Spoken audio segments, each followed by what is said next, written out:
Halo, assalamualaikum warahmatullahi wabarakatuh. Selamat jumpa bersama Bung Jas Bima Sena dalam acara Monika Berita dan Informasi atau MBI.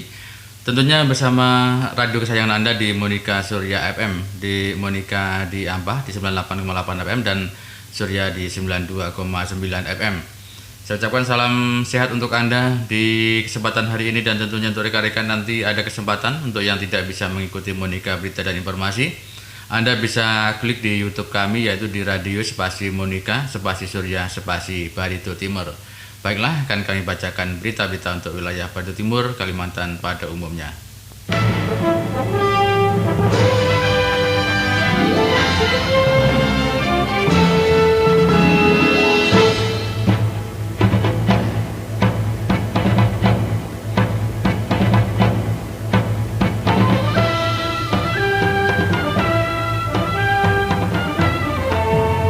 Dan kini akan saya bacakan Monika Berita dan Informasi untuk berita yang pertama.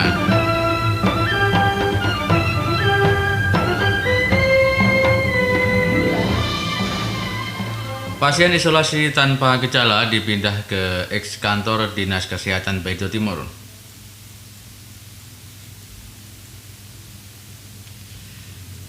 Pasien isolasi COVID-19 tanpa gejala sebentar lagi akan dipindahkan ke tempat eks kantor Dinas Kesehatan Kabupaten Barito Timur. Jimmy mengatakan saat ini eks kantor Dinas Kesehatan yang akan dijadikan tempat isolasi pasien COVID-19 tanpa gejala hampir selesai direnovasi. Tinggal finishing saja katanya.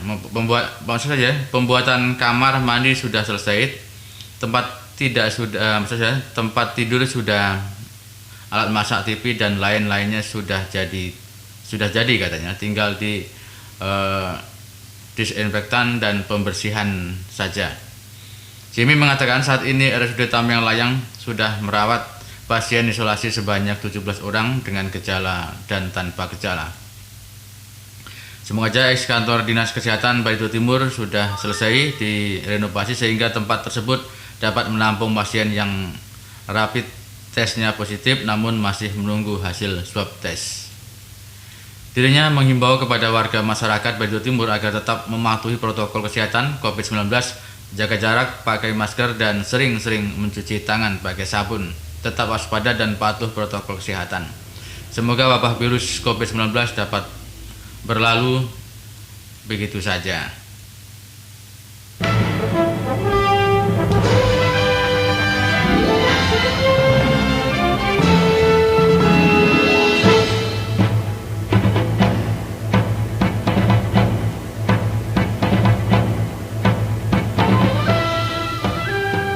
Di sisi lain, masyarakat Bartim bersyukur dapat bantuan 12 ekor sapi kurban dari Pemprov Kalimantan Tengah. Pemerintah Kabupaten Barito Timur secara resmi menerima sebanyak 12 ekor sapi kurban dalam rangka Hari Raya Idul Adha 1441 Hijrah tahun 2020 dari pemerintah Provinsi Kalimantan Tengah. Penyerahan 12 ekor sapi kurban sumbangan dari Pemprov Kalimantan Tengah kepada pemerintah Kabupaten Barito Timur dilaksanakan di halaman Masjid Sabilal Mujahidin Ampah, Kecamatan Dusun Tengah, dan diterima secara resmi oleh PLT Sekretaris Daerah Barito Timur Panahan Mustar dan jajaran PHBI Barito Timur pada hari Kamis kemarin. Bupati Barito Timur Ampera Ayeme pas dalam sambutan tertulisnya dibacakan oleh PLT Sekda Barito Timur Panahan Mustar mengatakan dalam suasana pandemi COVID-19 saat ini Pemkab Kabupaten Barito Timur dan masyarakat sangat bersyukur mendapatkan bantuan distribusi hewan kurban dari Pemprov Kalteng. Ditambahkannya, bantuan sapi kurban itu sangat berpengaruh besar untuk membantu kebutuhan masyarakat yang berpenghasilan kecil, sebab selama pandemi COVID-19 ini masyarakat mengalami kesulitan. Melalui bantuan itu mereka bisa berhari raya. Dikatakan bantuan hewan kurban ini Pemkab Barito Timur mengucapkan terima kasih kepada Gubernur Kalteng Sugianto Sabran yang berkenan mendistribusikan hewan kurban sebanyak 12 ekor sapi ke daerah ini yang akan dibagikan untuk 12 masjid yang tersebar di 10 kecamatan. Kami mengharap dengan adanya bantuan distribusi hewan kurban ini dapat bermanfaat dan berkah untuk masyarakat di Kabupaten Batu Timur, khususnya kaum muslimin yang sedang merayakan Hari Raya Idul Adha ini.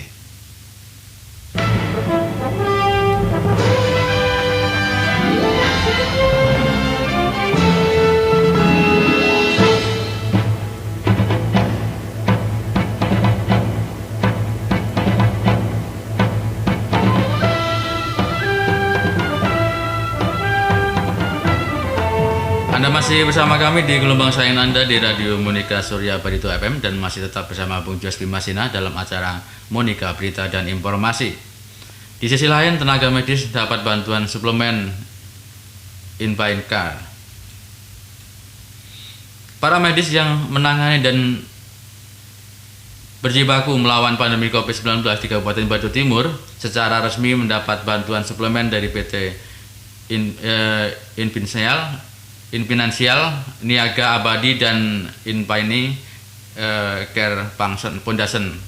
Bantuan berupa 80 box ini diserahkan oleh perwakilan Infini Care Foundation Batu Timur Samudi Atirmas dan diterima langsung oleh Bupati Batu Timur Ampera Ayamebas, yang kemudian diteruskan kepada Kepala Dinas Kesehatan, Direktur RSUD, dan para kepala UPTD Puskesmas Kabupaten Batu Timur di Tamelajang.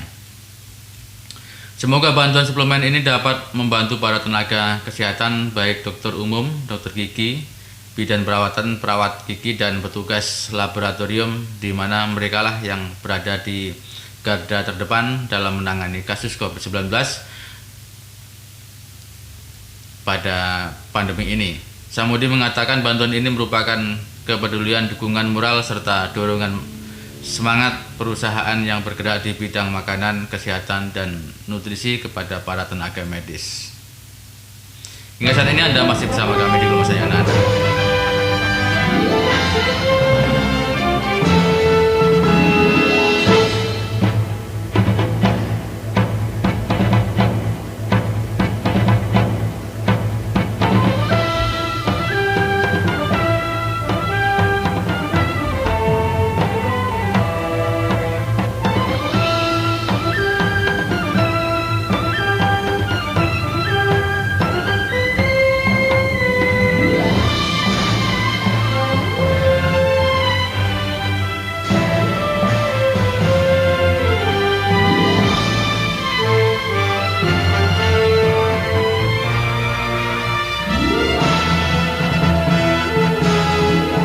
Hingga saat ini Anda masih bersama kami di gelombang sayangan Anda, Monika Surya Barito FM, dalam Monika Berita dan Informasi.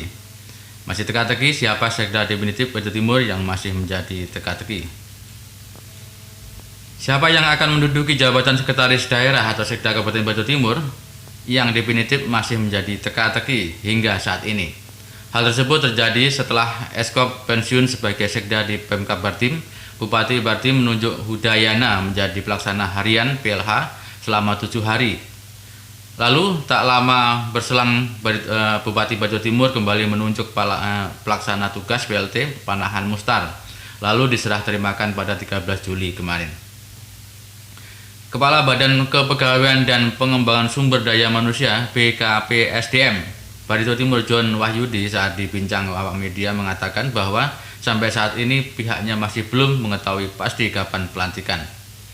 Sampai saat ini masih belum bisa dipastikan kapan pelantikan karena belum ada instruksi jelasnya kepada awak media. Ia juga menjelaskan terkait masa jabatan PLT Sekda selama 15 hari kerja, bukan 15 hari kalender. Sama halnya pelaksanaan harian PLH dari tanggal 30 Juni sampai tanggal 9 Juli 2020, 7 hari kerja. Namun yang jelas kami hanya mengurus berkas administrasi, kalaupun kewenangan tentu Bupati, karena Bupati melekat haknya sebagai pejabat pembina kepegawaian. Silakan tanya langsung ke Bupati terkait hal ini, kata John Wahyudi. Sebelumnya saat ditemui awak media di tempat kerjanya pada 15 Juli kemarin, John Wahyudi mengatakan bila mengikuti peraturan Presiden Perpres nomor 3 tahun 2018 tentang pejabat Sekda dan Permendagri nomor 91 tahun 2019 tentang penunjukan pejabat Sekda, memang rujukan ke Undang-Undang Pemerintah Daerah dilanjutkan. Namun karena Sekda itu adalah jabatan pimpinan tinggi yang merupakan jabatan karir, maka rujukannya Undang-Undang Aparatur Sipil Negara atau ASN sebagai pembina adalah Badan Kepegawaian Negara atau BKN. Terkait dengan kekosongan jabatan Sekda Barito Timur, BKD PSDM kemarin melakukan konsultasi ke BKN. Kalau terjadi kekosongan jabatan, Sekda boleh diisi dengan pelaksana harian atau PLH tambah Sijuan. 3 nama hasil seleksi yakni Fransila Utama, Risa Rahmadi, dan Panahan Mustar telah disampaikan Timsel kepada Bupati Barito Timur yang kemudian dilanjutkan ke KSN melalui aplikasi Sejati yang dimiliki oleh KSN, dan jawabannya KSN adalah tersebut lalu dilaporkan ke Gubernur Kalteng, dan atas dasar itu Sekda definitif dilantik. Karena di Barito Timur proses pelaksanaan asesmen sudah dilaksanakan, maka berbeda perlakuannya dengan jabatan Sekda yang kosong sama sekali, karena kita sudah melaksanakan seleksi terbuka angkatnya. Karena saat ini tinggal menunggu siapa pejabat yang dilantik, maka sesuai informasi dari BKN boleh dari PLH disambung ke pelaksanaan tugas PLT karena waktunya juga tidak terlalu lama. Seperti itu awalnya kenapa ditunjuk PLT untuk mengisi jabatan Sekda Barito Timur.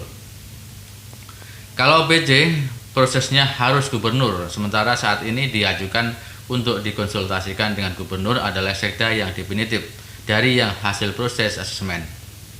Sedang untuk proses estimasinya tidak beberapa lama, memakan waktu. Maka pihaknya memakai rujukan BKN dari PLH ke PLT karena penetapan Sekda definitif prosesnya tidak terlalu lama. Mengacu pada surat edaran BKN dan kita konsultasikan, karena kalau PJ waktu kekosongan jabatan agak panjang dan tetap dikonsultasikan dengan gubernur jelasnya. Masih dikatakannya karena kekosongan diperkirakan kurang dari 15 hari, maka dirujuk PLT, kalau lebih dari 15 hari harus diangkat PJ. Untuk itu pihaknya melihat nanti setelah 15 hari apakah akan dilantik Sekda definitif. Kalau belum maka harus ada PJ. Kita menunggu Sekda yang definitif. Kalau setelah 15 hari masih belum ada Sekda definitif, berarti nanti akan ada pelantikan PJ Sekda oleh Bupati atau persetujuan Gubernur tentunya untuk 3 bulan ke depan. Hingga saat ini Anda masih bersama kami di gelombang sayang Anda, Monika Surya Barito FM. Dan untuk rekan-rekan yang belum bisa mengikuti berita ini, silahkan untuk klik di radio spasi Monika spasi Surya spasi Barito Timur.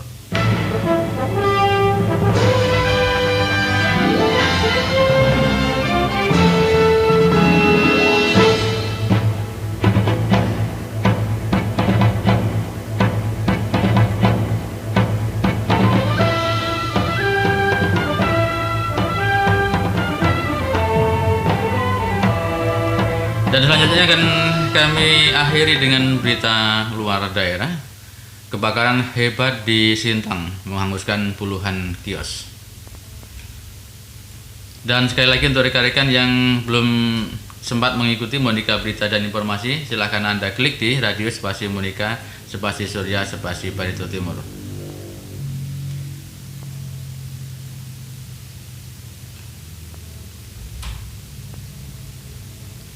Dan untuk rekan-rekan juga yang kebetulan untuk hari ini sedang merayakan Hari Raya Idul Adha, saya ucapkan selamat Hari Raya Idul Adha. Mudah-mudahan untuk hari ini menyenangkan, dan jangan lupa juga menjaga jaga jarak dan kesehatan yang sesuai dengan protokol kesehatan kita yang sudah dianjurkan oleh pemerintah.